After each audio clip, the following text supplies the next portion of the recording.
Good morning. Good morning, everyone, and welcome to season 9. Season 9 of Gather for Her. I'm Tina O, your moderator, and I'm grateful to be connecting with you all here from Nekwalakwam, also known as Bowen Island, BC, Canada, on the soil originally named as Turtle Island, now known as the continent of North America.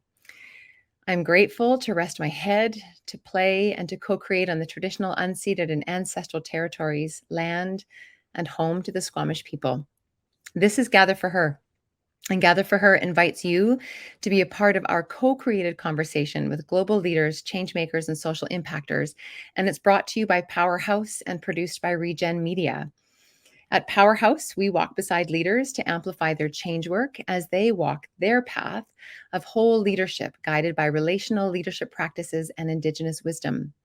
And our impact media producer today for Gather for Her is Regen Media, who invites us to take the power of media into our own hands by supporting stories that heal, regenerate, uplift, and transform. If you're new to us, we're actually here every 2 weeks, and we're live here on LinkedIn. And then we follow up with a private interactive wisdom circle that's held only on the leader path, which is our virtual fire where our change makers gather. And I'll tell you more about that later. I am going to pop in a few times during this recording to introduce you to a couple of different things that we have available for leaders like you who are ready to elevate and decolonize your leadership by walking an integrated path of whole relational leadership guided by Indigenous wisdom. Okay, so this is live, and we would love for you to introduce yourself as a listener or a viewer in the chat here on LinkedIn and say hello, because we want to know where you're connecting from. And if you know your acknowledgement, your land acknowledgement, or your gratitude acknowledgement for lands in which you rest and play, we invite you to try it out here. If it's new for you, it's okay. Awkward is good. We're all trying in this process of reconciliation. So we invite that here. Relational leadership begins with awareness and is followed by a practice and then is carried forward for future generations with an integrated knowing from our lived experience. So yes, be awkward here, come as you are, and we can learn here together and soften and co-create this world that we're living into together. Okay, let's begin because I'm talking a lot. I'm going to pass to my sisters in change making and let them introduce themselves in a sec. And then we're going to introduce our special guest for you today, Kelly Beattie, who's also an Amplify coach with Powerhouse. So just a little bit about what that means. Powerhouse has an amplification platform to showcase you as a change maker. We showcase your change maker profile.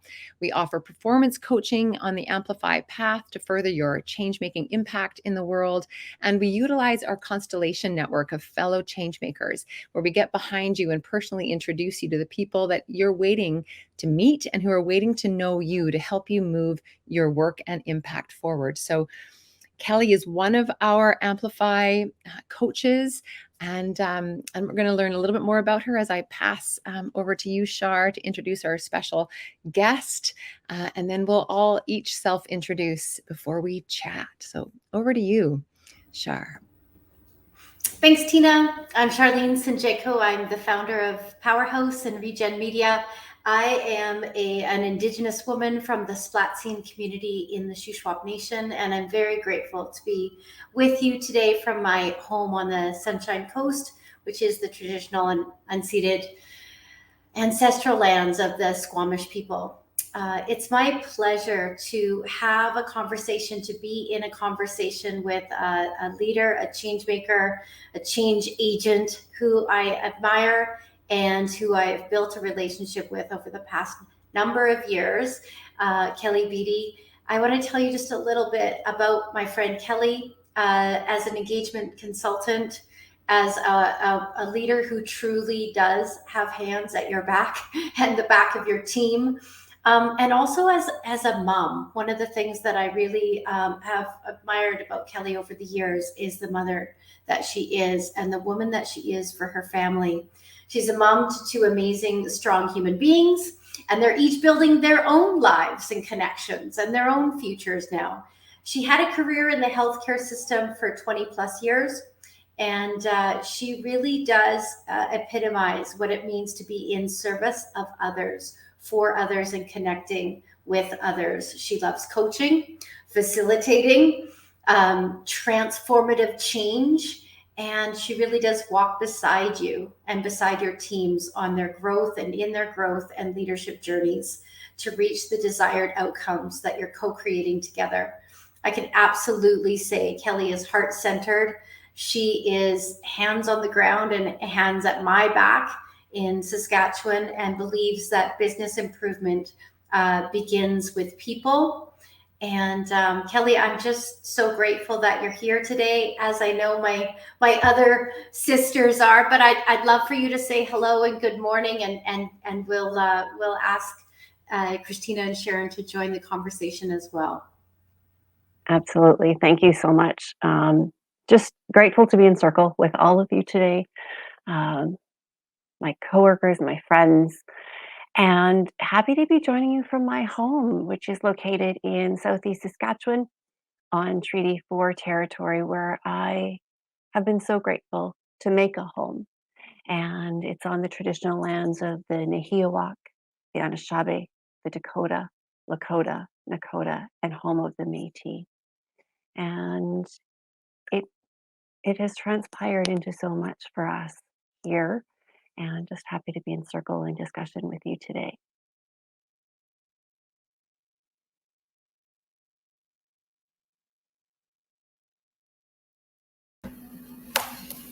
Thank you, Kelly. Good morning, everyone. My name's Christina Beattie, and I'm part of the Powerhouse Parade, a co-host here at Gather, and also an Amplify coach.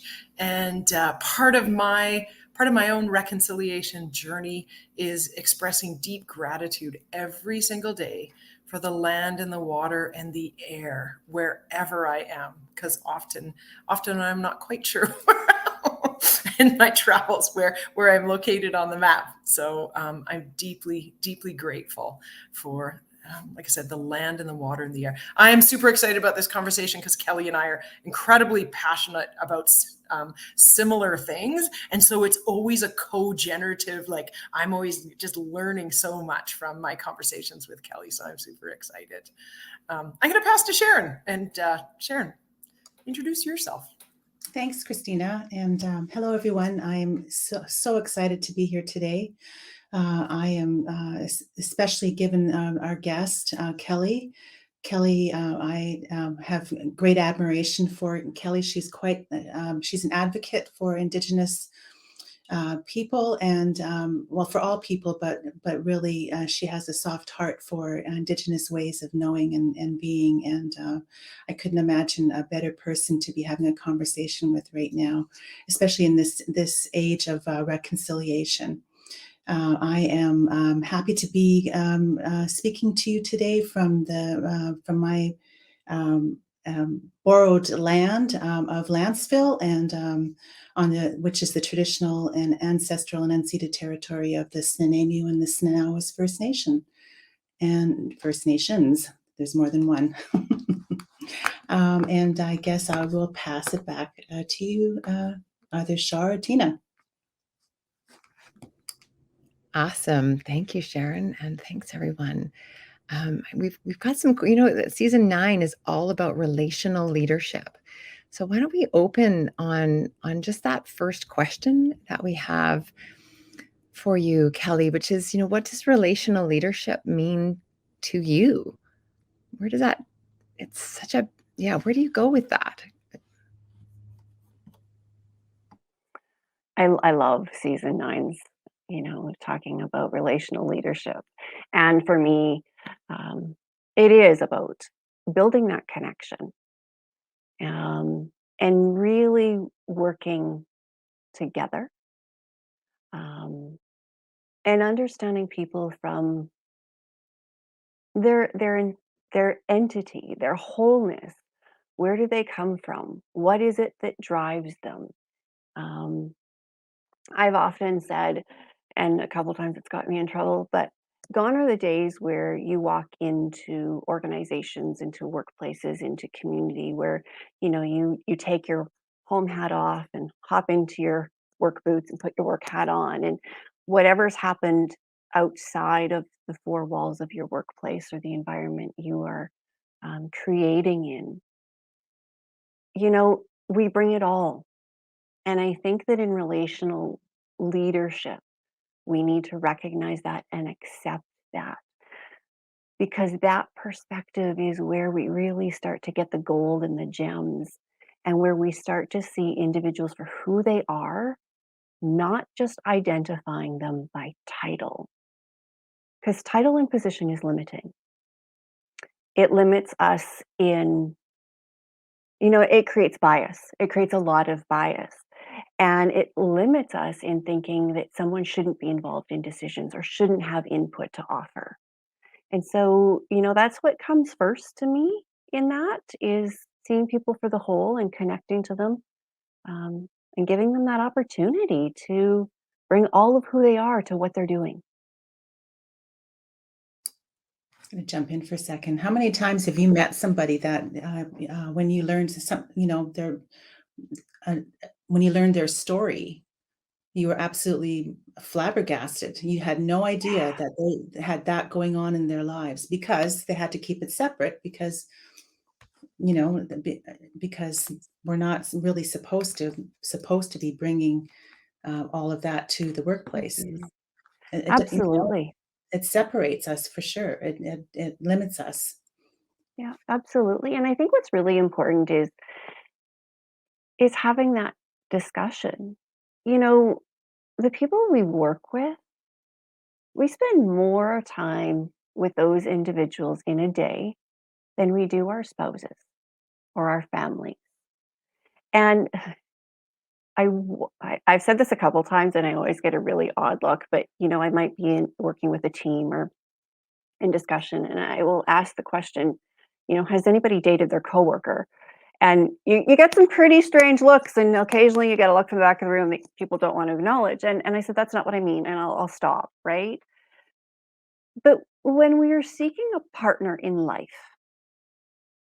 we court, we date, we spend hours on the phone and into the night, you know, talking, and nowadays it's texting and all of those things to get to know each other.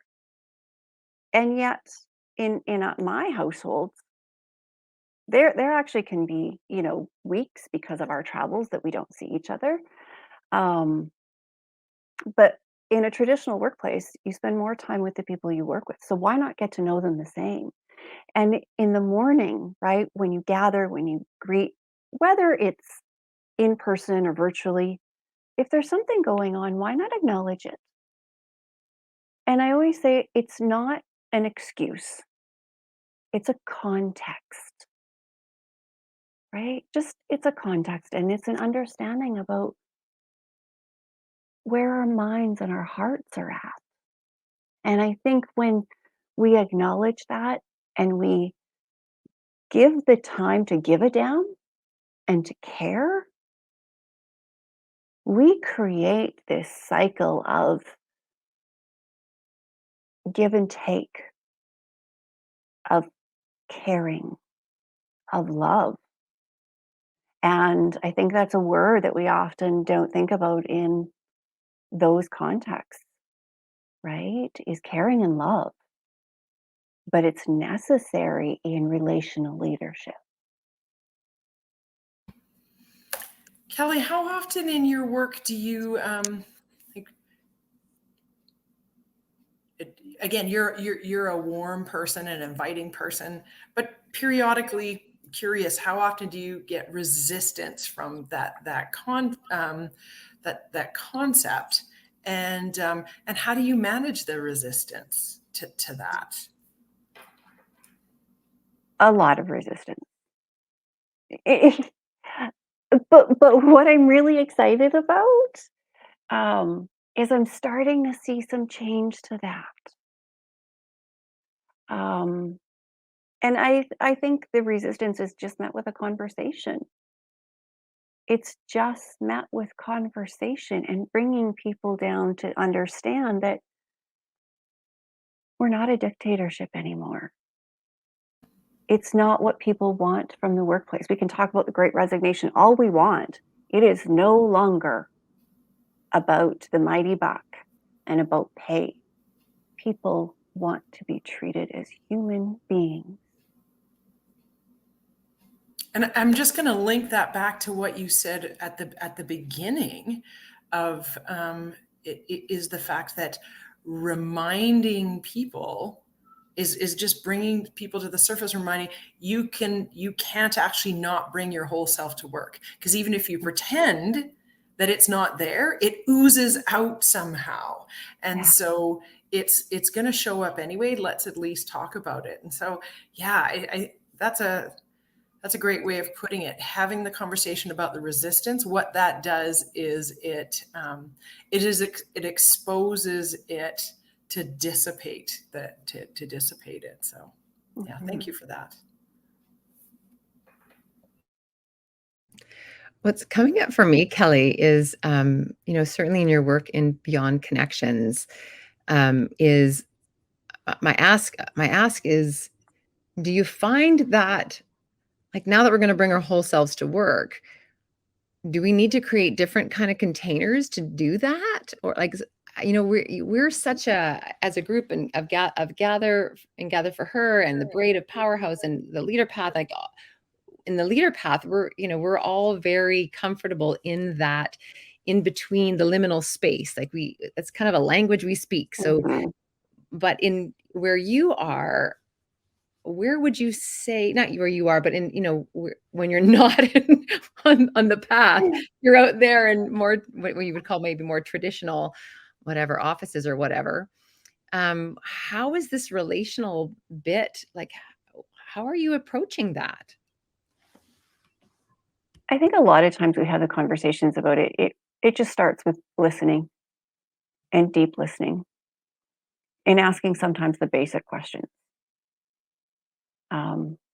How are you? Right? Where does that start? Where does that lead?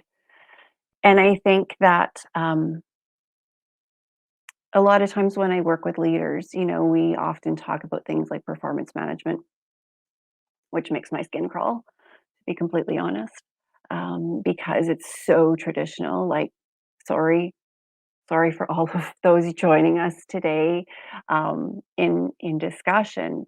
But if you're only meeting with your employees maybe once every 6 months, maybe once a year, and handing them that form to fill out and return, and doing this discussion around it, you're actually, I feel, doing more harm than good.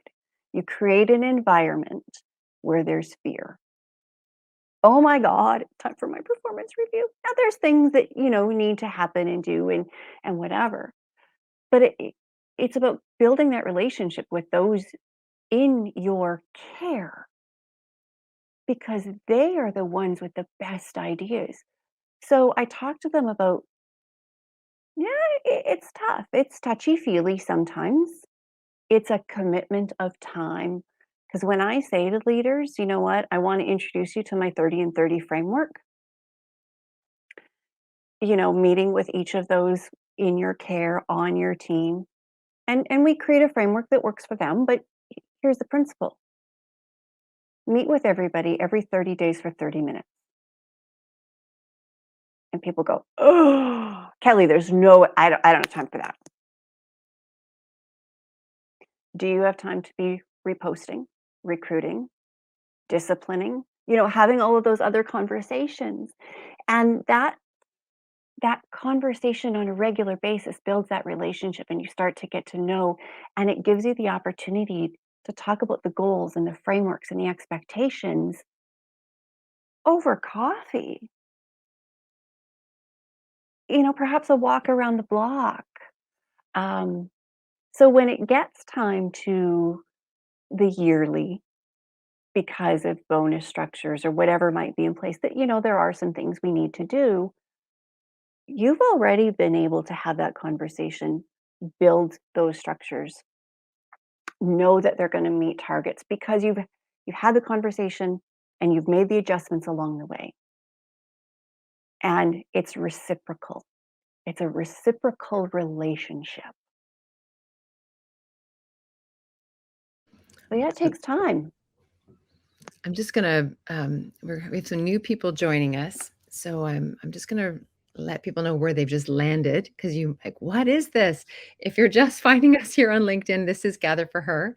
We're a co-created conversation, and we have them with global leaders, change makers, and social impactors. And it's brought to you by Powerhouse and produced by Regen Media. And we're here every 2 weeks here on LinkedIn. And because we're live, we want you to engage with us over there in the chat here on LinkedIn. This whole series of season 9 is relational leadership, and everything we're talking about is relational ways of leading. Powerhouse is guided by Indigenous wisdom, and we're here with Kelly Beattie, who is an Amplify coach. And Amplify is a program for relational leaders that infuses Indigenous wisdom and is a practice of moving your change work forward over a course of 12 months in a relational way. So thank you for being here with us. And I'm going to just toss over to you, Shar, because I bet you've got thoughts. Yeah, well, I really appreciate the comments so far, Kelly. I want to pick up on the 30 for 30 and maybe kind of guide us into other ways of bringing more relational leadership to our teams. You're right. I do think there is an opening to take this next step. I see the opening, and I do also hear that a lot of times we're still squeezing through that opening in the resistance. I love the idea of the 30 for 30 because, what if a point of those regular gatherings, like those regular meetings what if the whole point of it was the relationship?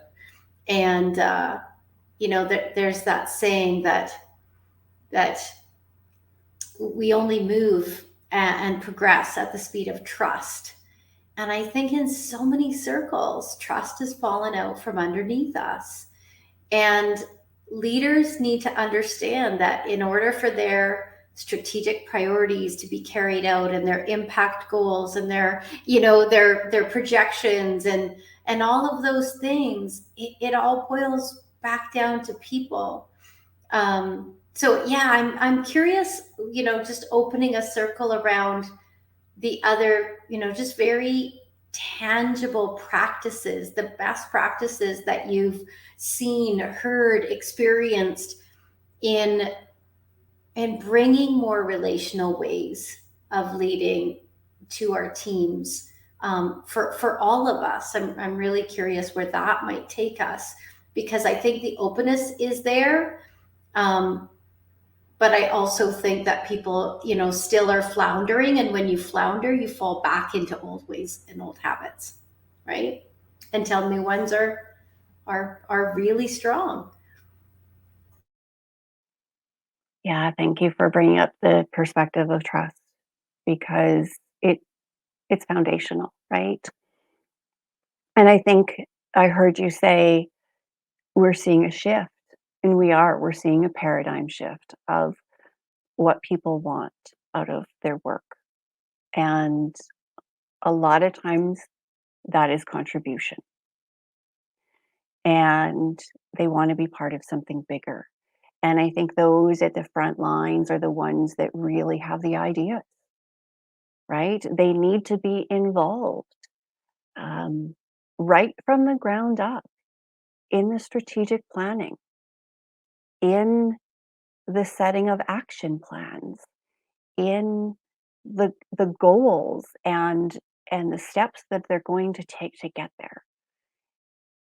And I think what's really important is lots of times in organizations you hear, we need to make these changes, we need to do, or we need a culture shift, we need a new system. And Christina and I can talk systems all day long till we're and have a great conversation around it. But it all starts with shared purpose. And I think that is such a step in that, getting individuals to understand what are they actually contributing to, so they make a connection to the work they're doing, and then there's the opportunity to give back.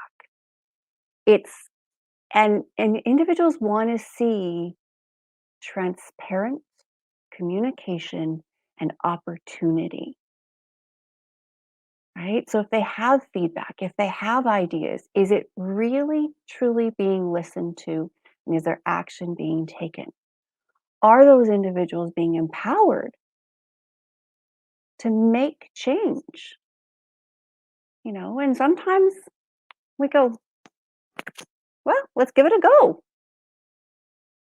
What's the worst that can happen?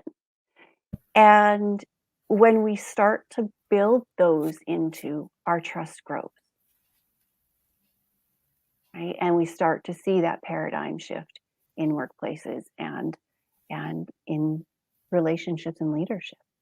Because we often talk about, we just left a conversation where I talked about leadership and someone identified, oh, well, I'm not a leader, but you are. You are. Forget the titles. You are a leader. Kelly, can you talk a little bit more about transparent communication? Because I agree, and because this is what I hear all the time from my clients. We're not communicating. So they're spending time together, but they're actually, in a meeting with an agenda, but they're actually not communicating. Can you talk a bit more about what is transparent communication? How do leaders foster it in relational leadership? Yeah. Death by meeting needs to stop, right? But I think, meetings are necessary, but I think that's one of the first steps. Why are we in the room? Who is in the room? Are the people in the room that really need to be in the room? And what is being done there? So having an agenda is great, but for what purpose and what action is coming out of that? And I think that is a starting point for sure. I think as well, it's sometimes in the simple things, and organizations have been doing it for a very long time. Some call it toolbox talks, some call it huddles. It's in those daily pieces. Great. How are we as a team? How are we doing? Where are we at? What's going on? Are we meeting our targets? Is there something that's happened that we need to adjust? Are there questions? And what do you need? Tell me, if I'm your titled manager, your titled leader, what do you need? Tell me. And how can I help you to take the steps to meet the next goals? And then taking that back and seeing what I can do and coming back. So where there's that continual discussion, that continual huddle daily, at least weekly, there's that circle of feedback. And I think that's one of the hugest ways I've seen teams be able to communicate and make adjustments. And again, it's building trust into that system. Closing the loop. Thank you, Yeah, Kelly. Yeah, absolutely. awesome. Thank you. Yeah, I worked in organizations where closed door meetings was so common. Like that's all just closed door. And you felt like you were left out all the time. What was going on behind those closed doors, unless you were in one of the meetings with the closed door, you were, outside of those privy conversations. And it really does not feed into a healthy culture for the organization, right? For sure. So I wanted to, and I appreciate what you said about that, but I wanted to just go back a little bit to something that you mentioned earlier about people just want to be heard and validated. They want to know that they're making a difference, and um, and I know that in larger organizations like the healthcare industry, for example, they have a continuous improvement process where it could be something as simple as a big board on the wall where anybody, it doesn't matter what who you are in the organization, but you are allowed to post your ideas.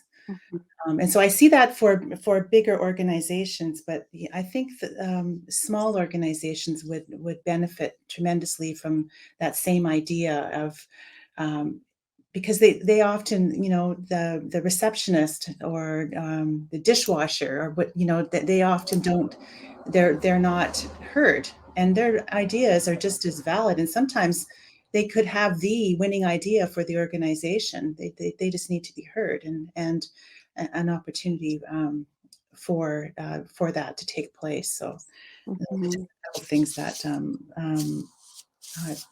I was thinking of as you were talking about. Yeah, absolutely, Sharon. And I think that it's so important to, share all the information we can. And we talk about visuals, and visuals are absolutely so important. And there's the research behind to prove that visuals are there. I mean, outside of workplaces, heck, everyone's got a hate on right now for Instagram because we've got all the reels, and where did just the pictures go, right? Because there's research, and I actually do work with organizations to set those up, but it is that connection that happens when we see that.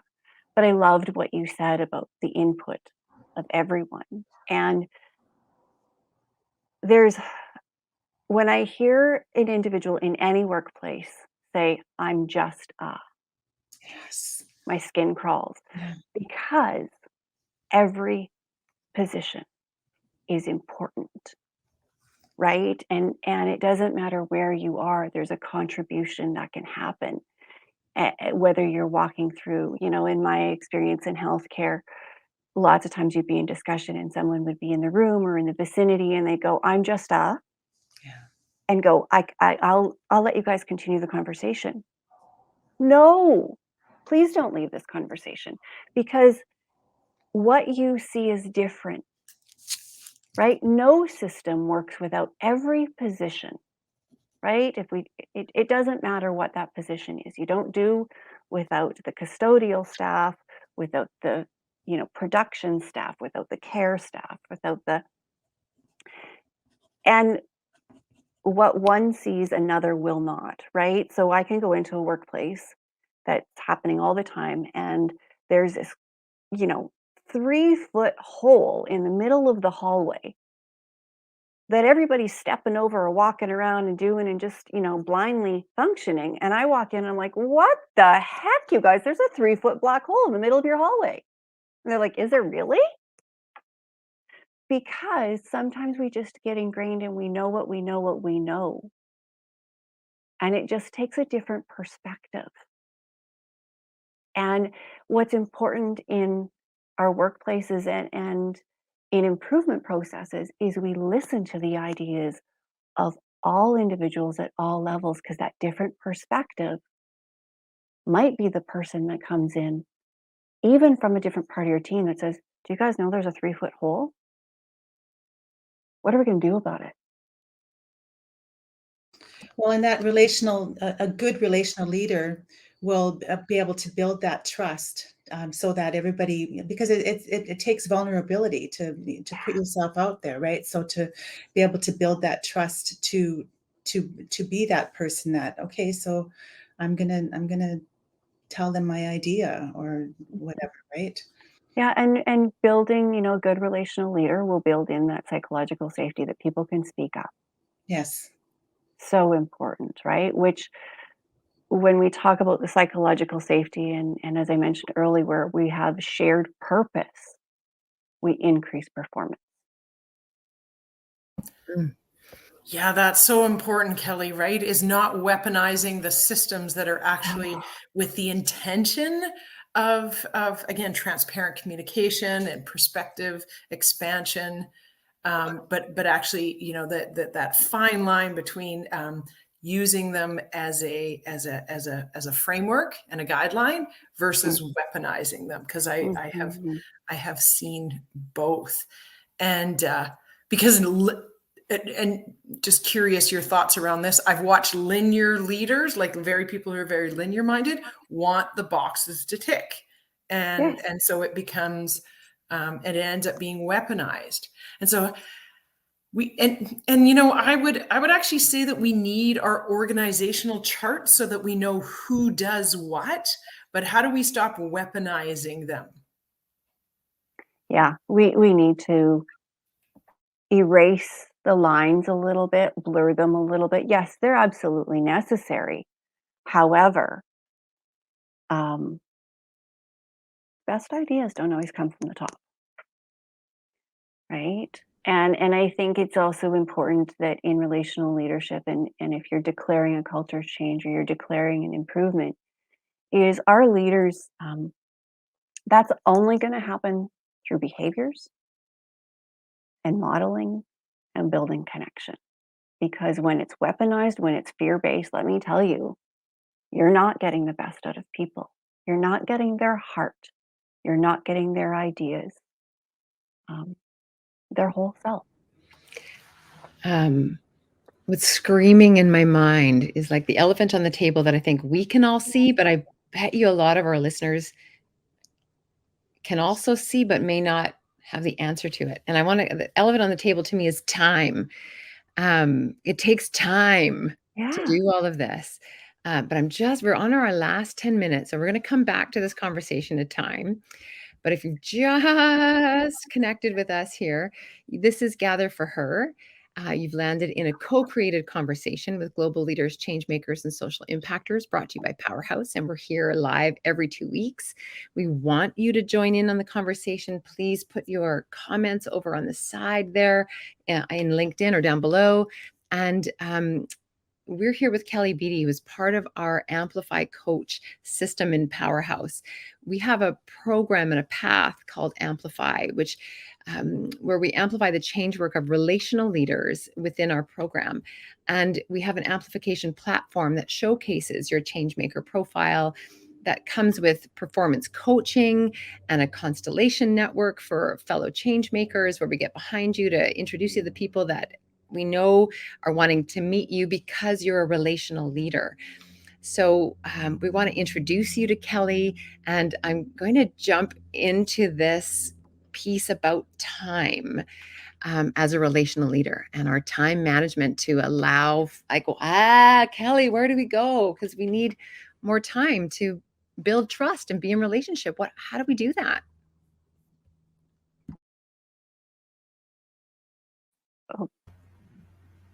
It does. It absolutely takes time and it takes commitment, but I can assure you that that investment of time comes back,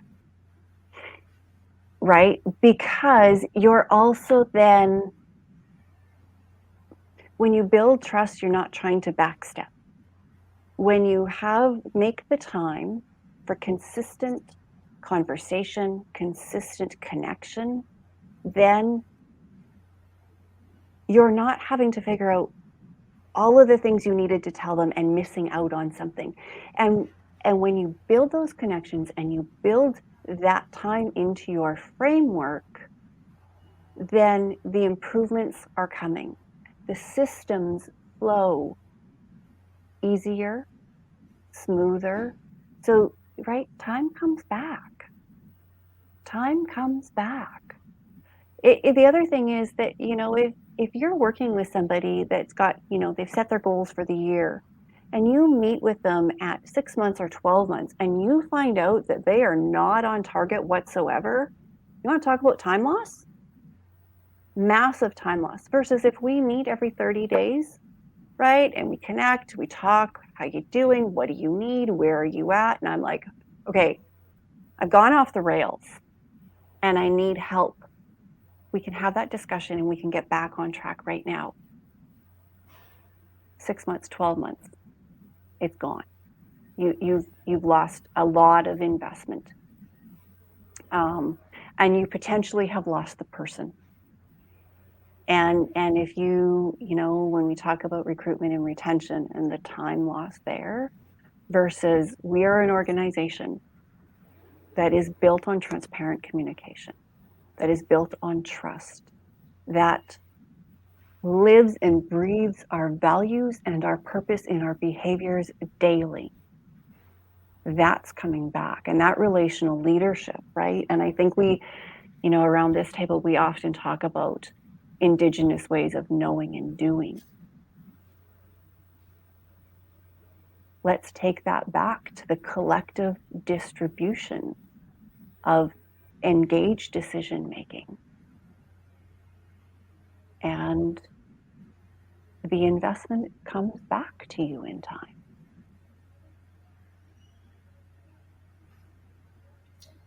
I'd like to offer a couple of little thoughts on the time conversation, because you can be sure that is, I think, where people's heads are at.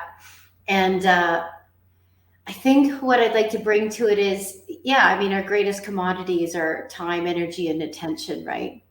So I think in order to work towards the type of relational leadership that we are talking about, it's no different than going into a gym and having a workout and knowing you only have 20 minutes.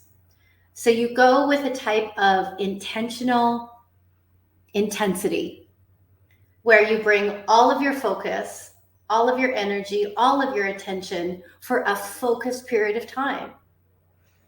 And I think a lot of times that we say we don't have enough time, but really, if we just focused our energy and attention on effective, let's consistent, effective communication, meetings, consistent, effective. We've talked about intentionality. We've talked about bringing ceremony into our circles. We've talked about just calling a meeting a circle. Like there's little shifts, because I think when we go to the time thing, it can become such a crutch. We all only have 24 hours a day, and we have 24 hours in a day, So I just encourage, if you're tripping up over the time thing, better start thinking about those 20-minute workouts and bring that mentality and mindset into your team and your team building and your leadership. And I think I love that perspective of the workout, because where we're invested in time and our employees feel cared for, they feel like they have a voice, they feel engaged. It's like a good workout. My oxytocin rises and I've got this energy to come in and I'm going to go. And you know what? Leave those conversations in flow, because I feel like, okay, I got what I needed. I got what I needed. And now, 20 minutes was probably better than the full hour, and I'm going to give her. And I've got commitment and my productivity is better. And isn't that what we want, right? Our moods are better. And I can translate this all the way around, right? In a lot of agencies, they talk about, customer service, customer service. Well, if you're not caring for the people behind the desks that right? How is that coming back? And we know those good experiences. We also know the energy that we feel when we walk into a workplace, a store, and anything, right? Where you're going to come back. And so that investment in time is giving you that boost to keep going and to do what needs to be done. And it has to be authentic, right? Yes.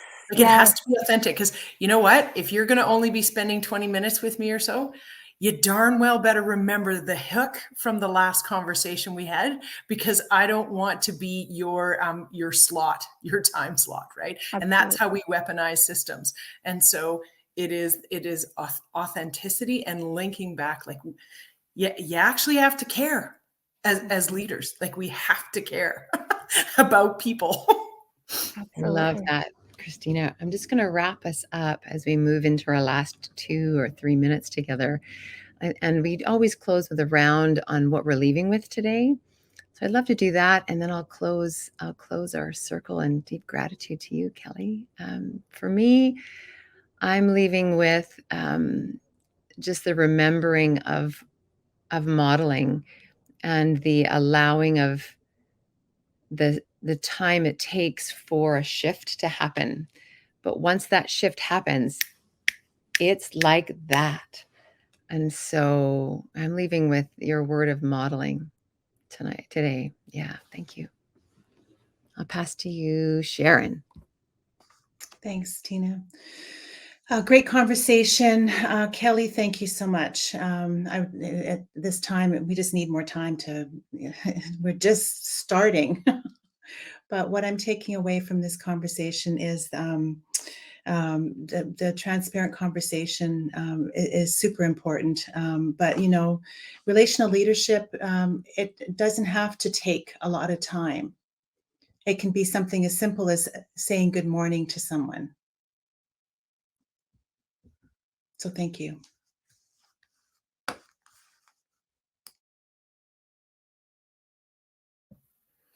And I'm closing with a reminder that it's an investment, and with an investment, we expect a return. In the sense, and when it's relational, that return is so rich and so gratifying, because we are wired for connection, right? Thank you, Kelly. My closing is a visual. We're all in a canoe, and we're all holding a paddle. We all have a place and a role, and when we hit the water together, that's what really propels us forward, up and forward. And thank you, Kelly, for being here.